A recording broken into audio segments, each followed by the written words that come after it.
Here we have number 5. It is referred to this box and whisker graph showing the scores for the 9th period.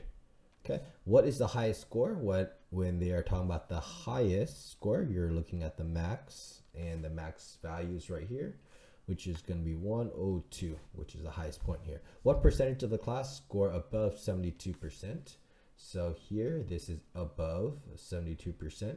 This contains 25%. This contains 25%. This also contains 25%.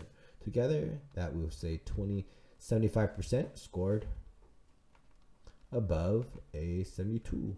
What was the mean? So this is the mean here, median, and that looks like it's 88. 88 was the mean. What percentage of the class scored between 88 and 96?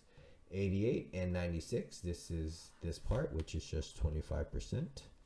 Do you think that the test was too hard for the students? Explain. Well, this is skewed left.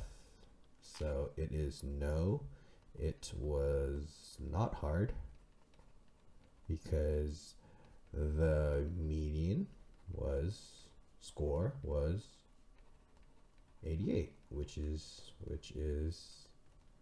a high SPI. Skew left. And then we also want to say the range is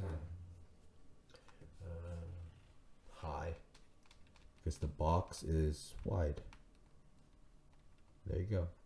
Explain 3 different ways where it's center, spread, and shape.